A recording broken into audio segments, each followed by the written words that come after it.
How's it going, everyone? I am testing something out. This is some new software that'll make live streams a lot easier, if of course I can figure it out. Uh, Again, sorry. It's been that kind of day. Well, let's see. Oh, it went live on YouTube. Let's see. Oh, sweet. Fun. Okay, this is kind of fun. Okay. All right. So, while folks get in the chat and see if anyone shows up, but this actually looks pretty cool. What's good, boss? What's good? Okay, this is nifty. I don't know how this. First off, boss, since you're here, you can be. We can be guinea pigs in this together. One, is my sound coming through okay? I'm not as concerned with the visual stuff because I'm nothing to look at right now. But am I coming through okay? And how does it look generally? Because I've got this. Sorry, I'll pull this up right here. Turn the volume down. I just want to at least see how this looks on screen. Connected to chat. Okay, interesting. So it's interesting that it shows up. It's interesting that the chat shows up on the screen like that. That's kind of interesting. I'm not sure how I feel about that, but okay. Cool. All right, thanks, boss. How's the live stream that you did? You were on Faith on Altar. I stopped in for like 30 seconds. And for those who care, this is literally just a test. I'm seeing how things work and how all this might work. So we'll see if this even like goes out. But it was looking. Oh, right on. Very cool. How's it going? How's it going, Rebecca? Just hanging out, testing out some new live stream options. This is actually kind of cool. I can actually read and follow things. Kind of not entirely technically savvy, but at least this is cool. I can kind of keep up with things. Can I move stuff? Oh, I can. Oh, that's nifty. Very cool. It's probably not that sexy to watch, but anyway, what was I doing? Who are you doing that? Or how are you doing that? I have no idea. Look, so finger moving up. Yeah, it's real interesting. I'm not sure how I feel about this. Yeah, it's touchscreen. It's the app is, what's it called? Sorry, I'm just making sure. I think it's, yeah, the words come up on the screen automatically. It's part of the app feature. I'm not sure how that works, but it's in the app called, I think it's called Streamlab. Yep. Yeah, it just comes up on the screen just like that. It's kind of weird. I'm not. Yeah. So basically, I leave it to boss to if someone starts posting nasty things to police, as boss will have it go. But yeah, I think it's just an app at this point. Let me see how it looks.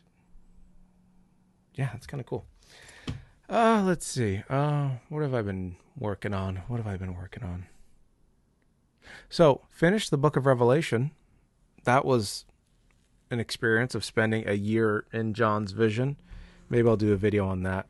One thing that John's vision taught me, and I'm still chewing on, is this really interesting idea of exposure.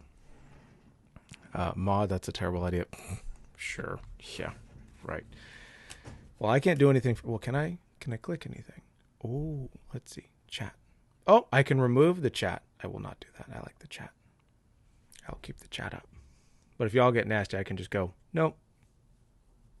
If boss isn't doing her job, the chat goes away. That's kind of nifty. Sorry, I'm geeking out over this. Let's see. Oh, was the idea of exposure. Now, it's not, I'm not talking necessarily about politics and the stuff we see kind of going on with what's it called, Doge and all of that. But there is this really interesting kind of notion that when corruption gets out of control, God seems very, very content to almost just break it open, to let it kind of pop all off. And it's really interesting.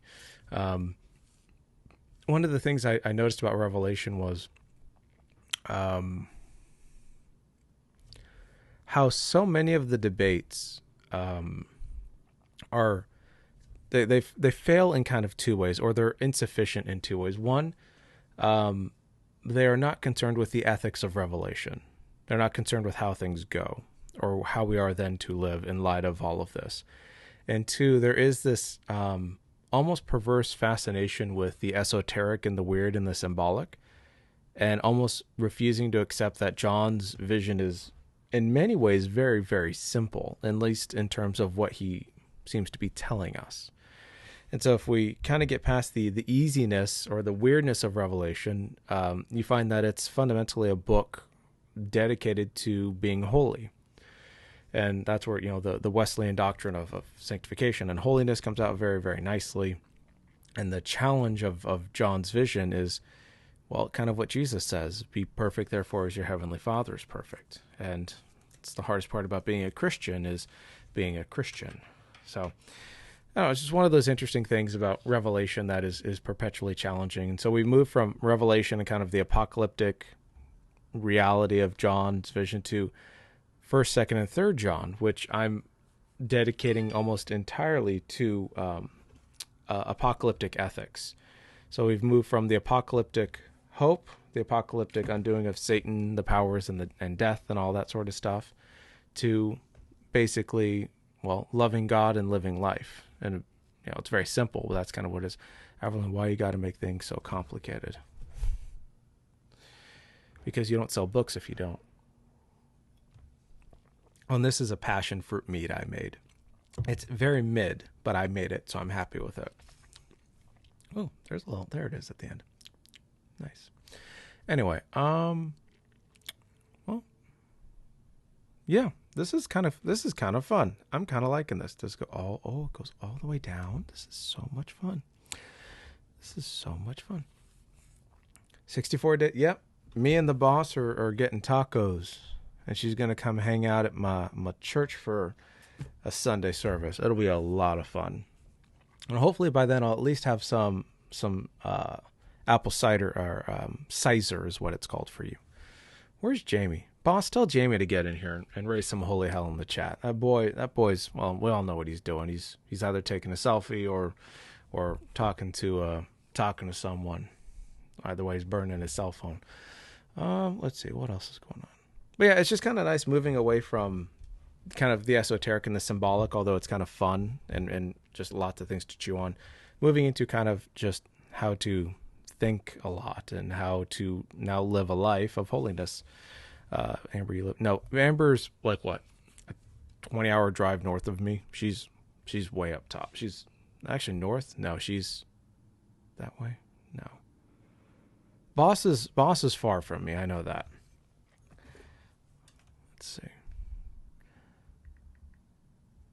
Let's see. We got a bunch of. bet you can guess what Jamie's doing right now. Let's see. Okay.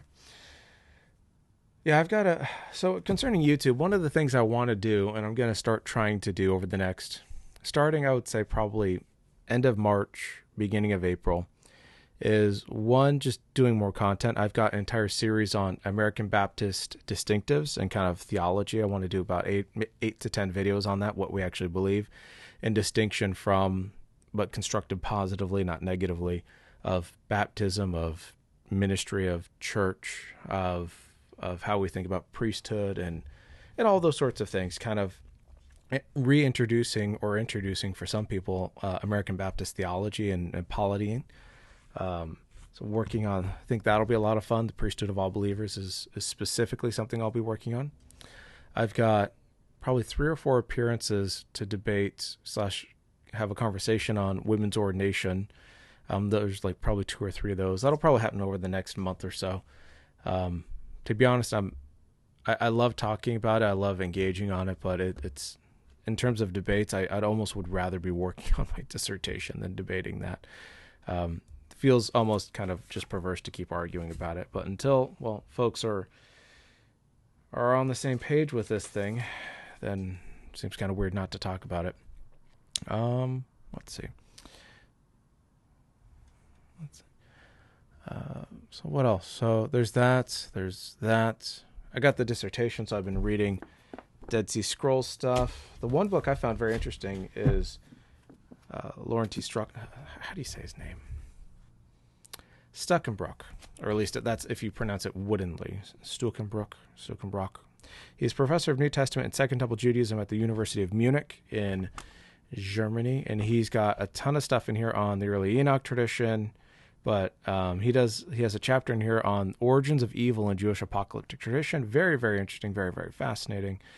A lot of stuff on John, Paul, Enoch, the Dead Sea Scrolls, and I'm working on the Dead Sea Scrolls now, at least for a chapter of something, so that's fun. The dissertation, if I broke it down right now, is probably about 40 to 50% done, at least in terms of the main parts. So I'll be working on that.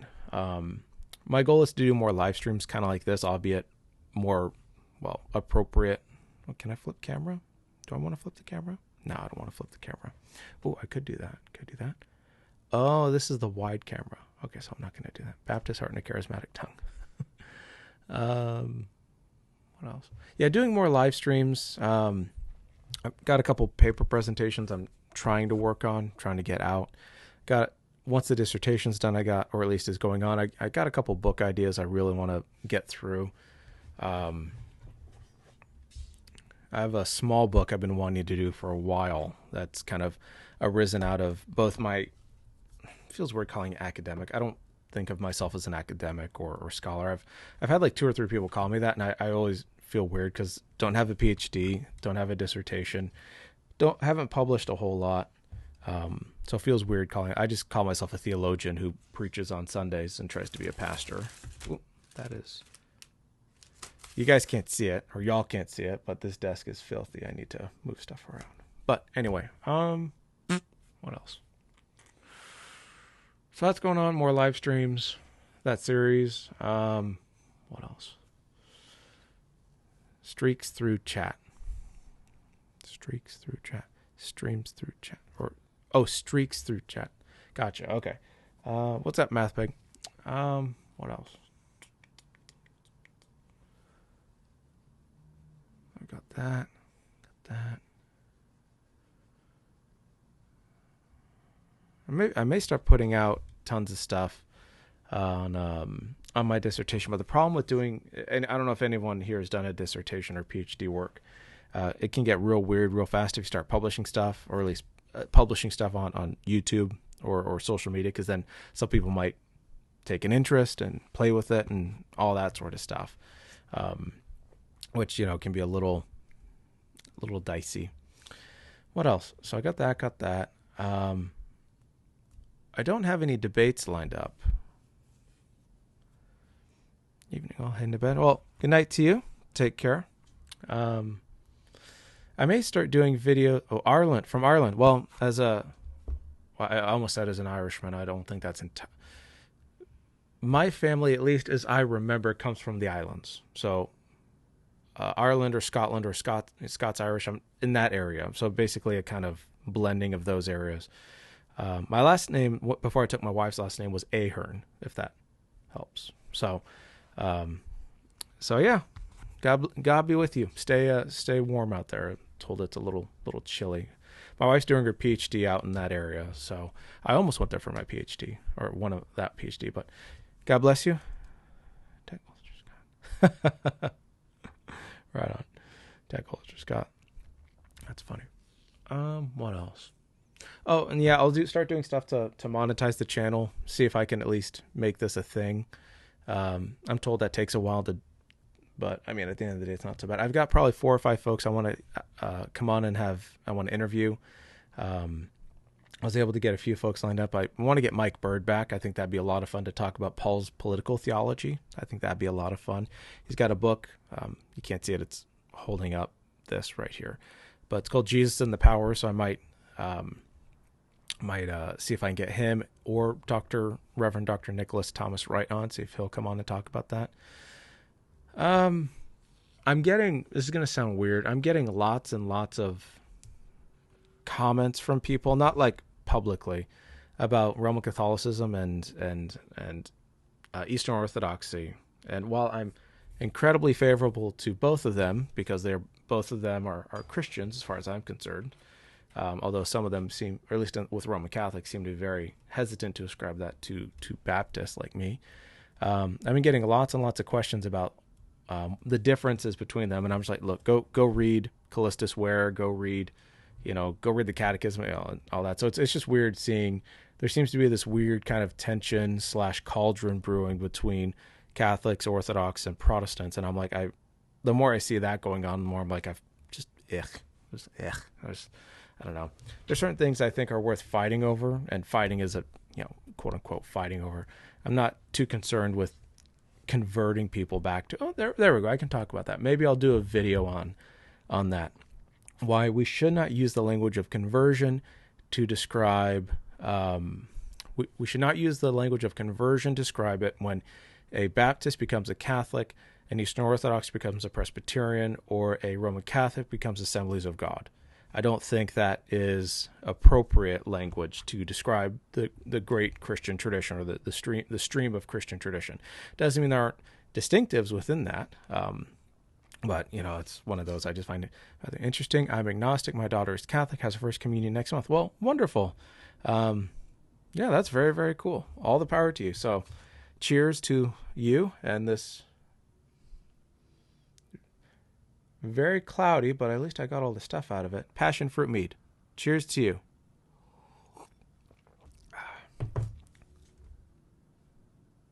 That gets better and better the more I drink it. Oh, and I am, for those who care, so since you're here, amateur mead maker. Basically, mead is honey wine. It's old, very, very old. American Baptist pastor, meaning not as progressive as the Cooperative Baptist, but not liberal as the Southern Baptists. Doing PhD in New Testament and theology at an Anglican Australian college, and I am currently in Greater Los Angeles. So nice to meet you, Math Pig. And I know you had your name there. I think I saw your name, but I can't quite see it. It's a little hard to see on this thing. My glasses are a little weird. Bread of Life. Let's see. Hives make them. Yeah. Mead is awesome. My favorite meadery outside of the one I would start if I won the lottery is Superstition Meadery out in Arizona. I love. They have this thing called. There's two of them. One is called War Honey, and it's lemon dry hopped honey or mead, which is fantastic. The other one they do is called Juicius Caesar, which is a grapefruit mead. Excuse me. I've got both downstairs in the garage and trying to get those. See how they turn out. I won't experiment with dry hop yet. I want to see how things taste on their own before I dry hop them, but not that. Word of Life. True conversion seems like a strong word, but what word would you replace it with? Well, I mean, I would use, in my head, it's not identical, but it's similar to saying something like, I affirmed infant baptism, but now I believe in pedo baptism, or believe, you know what I mean? So I would say something like, I have become Roman Catholic. I am a Christian who is Roman Catholic. And so maybe I think the better language is, and I object to this sort of language when people say, are you a Christian? They say, no, I'm Catholic. Are you a Catholic? No, I'm a Christian. It's like, we are Christians. We believe, there are certain things that all Christians everywhere agree. It's not to say I'm not whitewashing. I'm not some starry-eyed ecumenical person, but there is that sense of these are things we all agree on. And so calling it a conversion implies, well, a change of status or epistemology or worldview that is fundamentally different from another. If you use conversion, it's like I was a Muslim who became a Christian. It's like, well, that's conversion because the worldview, the religion, the culture, the history, all of those things combined mean you are going in an entirely different direction. Whereas if you are Baptist and become Orthodox, you are still in the same stream in which you are going, but you are maybe, going down a separate tributary, perhaps, or a separate river. But ultimately, in my head, and I'm not saying this is, I'm not trying to be, I'm not trying to flatten it all out, but ultimately you are part of that same tradition or stream. And so, of course, they probably would say for the reverse. It's like, no, we're the actual stream and you're the one who, kind of thing. What about for LDS? Are you okay with them labeled as Christian if they identify themselves that way?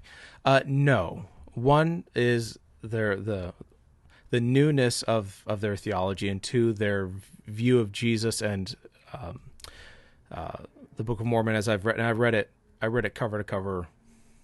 I was much younger because my dad was into that sort of stuff, debates and stuff like that. I would say it's not that. How do I say this politely? To me, their version of theology and how they think about things in no way reflects Judaism, Islam, or Christian tradition. It's far outside the scope of that. And so for me, I look at Mormonism or Latter-day Saints as an aberration from that has moved out of the Christian tradition, out from the stream, and is an entirely different lake or an entirely separate stream. I mean, the metaphor probably breaks down, so forgive me if the metaphors don't mix, but I think you know what I mean. Their view of Jesus, their view of Revelation, their view of how they use the Bible. I'm like, this doesn't comport really much with anything that is traditional Christianity in the Orthodox, I will say big C Catholic, the Orthodox Catholic faith. And so I'd say I'm not sure what we would call them. I mean, they're usually called cults or something like that. I'm not, So I mean, I suppose I'm content with that. I know they want, and I know there are cults or other religions or faiths or faith traditions that have become more orthodox. So, for example, the Seventh-day Adventists, have become more orthodox over the years, or the rougher edges have been sanded off. You know what I mean? And so you can kind of see that sort of thing going on. And so I would say it is entirely possible to come from that. Of course, the utility of using that sort of label is probably not particularly helpful. And so I would not be comfortable calling them that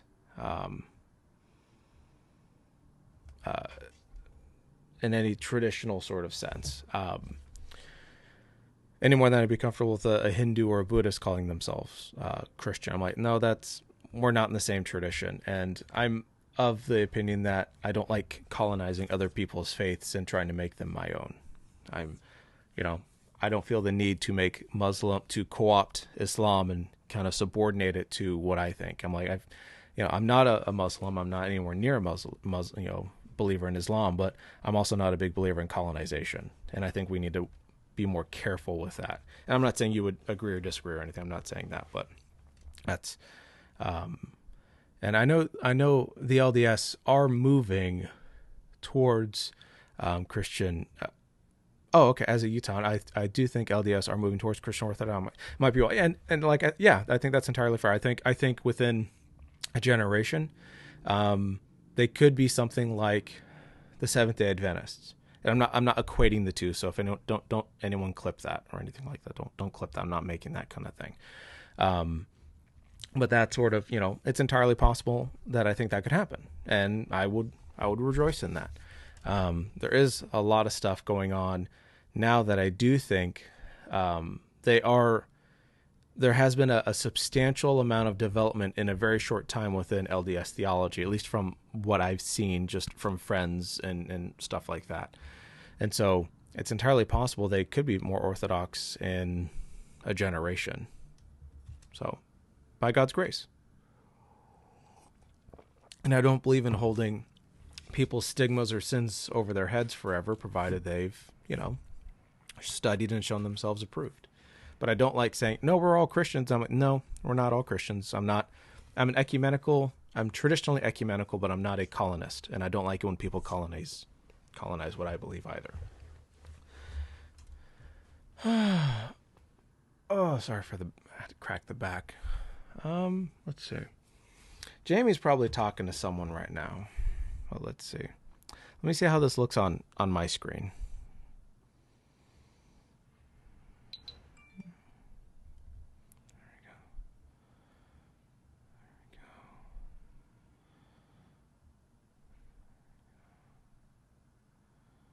Interesting. Can I actually chat from here on this? want to see how this looks when I just put a million things in here. How does it look when I just... Sorry, bear with me, y'all.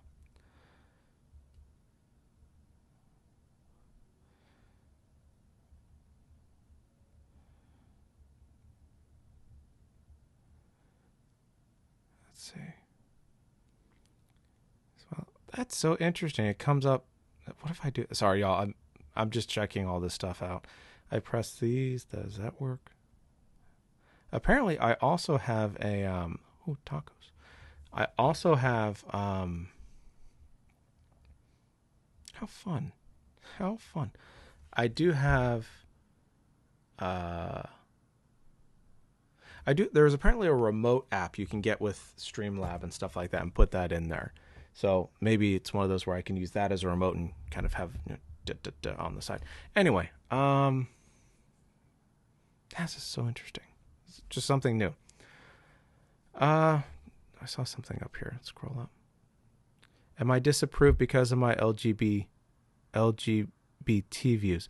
I mean, disapproved in what sense? I mean, I don't approve of them, and I think I'm of the opinion that I think the issue is more about how one reads Scripture. But you're allowed to read Scripture incorrectly and still be a Christian. But I am slow to say it is approved. But approved is, I don't know what that means.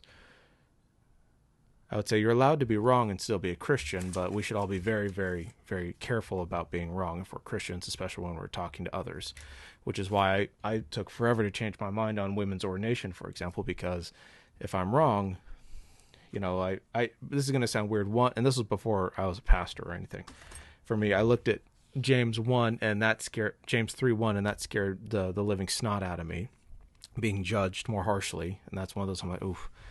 And 2, it was the idea of manipulating what the Bible says. And that was something I'm very, very concerned with. And I'm not saying that about anyone else. I had myself in mind with that. And so that's something that keeps me very hesitant and moving very slowly, because I think I go with Gamaliel on that. If this is of God, it will thrive, at least in some sense. I don't think he meant an exhaustive sense, and I don't think it applies necessarily to this situation or this debate. But I do think there is a sense in which, you're allowed to be wrong and still be a Christian. The question is, I think the issue is if you know better, then that's a different debate. But, there are people I know that are LGBTQ affirming, and I'm like, well, I think they're wrong, and I don't think it's wise, and I don't think it's healthy or good or holy. But there are certain arguments that I look at and go, okay, I can see why you get there, but I still don't approve. But I'm a traditional stick in the mud. I'm also weird because, I don't know, I think women can be pastors, but I'm also conservative on LGBTQ issues, although I don't like the language of welcoming. I think we need to drop that language. I think we need to be more precise. Affirming is kind of, I'm not fond of that. Although if you say something LGBTQ affirming, then I think, that's probably more precise.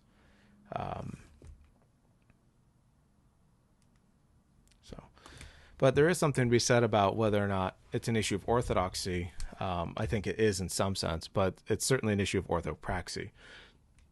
Pardon me. And the same thing, the problem with the ordination of women is it's not an issue of orthodoxy, because you have many different people who affirm it or don't affirm it. And it's not that they go to hell or any sort of way for believing or not believing, but you do run into the issue of, well, can the church now function with these two different opinions? And I would say probably not. I think LGBTQ issues are a different order of that. As that is, if we take sex seriously, then that directly impacts the body and the soul, if we want to even use the soul and all that sort of stuff, whereas the ordination of women doesn't. So there's a whole host of, a constellation of issues that are kind of tied to all of that. But my approval doesn't really mean much, because at the end of the day, I'm not an ecumenical council nor a synod of anything. I'm just a very boring American Baptist pastor. Where's Jamie? We all know what he's doing.